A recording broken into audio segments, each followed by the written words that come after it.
You've tuned into The Mountain Gardener with your host, Ken Lain. Gardening, it can be challenging, but with these simple insider tips, you'll reap huge rewards. Now, let's tune into today's Mountain Gardener with Ken and Lisa. So this week, we had some moisture. Some folks think we don't. We're like Phoenix. We have some seasons where we just see no rain. We have moisture every single month of the year. There are wet cycles, so the monsoon seasons, August, September is definitely a spike in the amount of moisture. March, there's always a spike in how much moisture that we have. So the plants adapt to that. But every month we have some moisture. And so this is the week where your plants are going to go crazy. Those California poppies are just going to ignite with new growth. Oh my gosh, it's going to be spectacular. Mine are starting to bloom already. But now they're really going to go, and it'll get everything else to take off too. Your Virginia creeper will just go wild.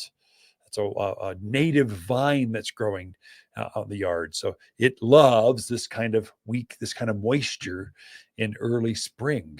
And so it will just take off. The other thing that will take off, be careful, the weeds will go crazy right now. So this is where if you put down your fertilizers, it's really going to activate it to help your plants. If you put down weed and grass stopper, there's a granular it looks like fertilizer, but it keeps the seed from germinating.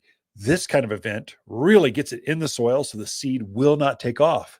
If you didn't do that, you're going to have dandelions galore. You're going to have goat head. That's one with a little burr on it where you step with the dog, step on it and go, no, my feet hurt so bad.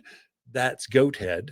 That one is going to take off. It loves this kind of the spring, and moisture just starts to grow like crazy. That particular weed is an annual. It only comes back by seed. It never comes back by the root. So it's not a perennial. Perennial comes back from the same plant, from the same root, and then can spread and seed from there. But an true annual can come back, but never from the same root. It always comes back from the seed that was germinated or produced from last year's plant. And so that particular, most of the weeds we have here in the higher elevations, they're annuals, tumbleweeds. It never comes back from the same root. It always comes back from these, it just tumbles across the valley and just spreads seed everywhere. But it comes back by seed. If you can put a weed and grass stopper, a barrier down there, it's going to eliminate them or greatly reduce the number of seeds that are coming back at you. So it just makes it easier. I've got irrigation clocks to run all my water. So I don't like watering. Every once in a while, I like going out, it's, my coffee cup, and I go out and water something, my container gardens especially. But that's more of a therapy session for me. Not that my plants need water. I've got irrigation out there for them, but I just like to do it. And I commune with the hummingbirds and the butterflies. And then I don't like weeding. So I put weed and grass stopper down. In fact, when I get really stressed, I don't like weeding.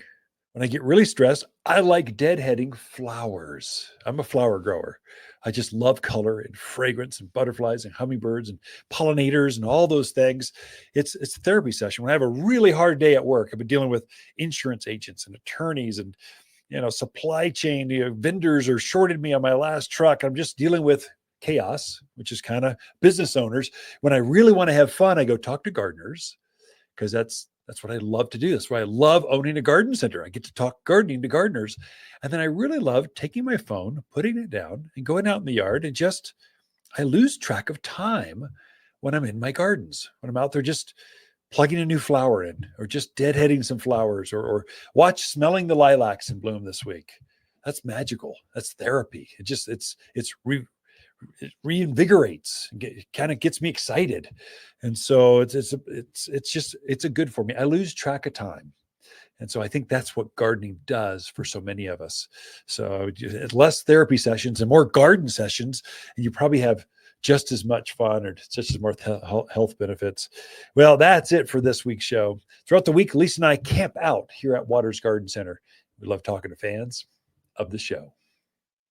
Waters Garden companion plants in May are purple robe locust, Vining akevia, Prescott sunshine geraniums, and easy elegant roses. Just plant these roses in a sunny spot and enjoy. We've married the beauty of long stem roses with the easy care of shrub roses for landscape color like no other plant in the backyard. Choose fragrant reds, radiant pinks, corals, vivacious yellows, and stately whites. Extremely fragrant and only found locally at Waters Garden Center in Prescott. For a more fruitful garden, increase success in the landscape that just feels better, then tune in daily to the Mountain Gardener podcast.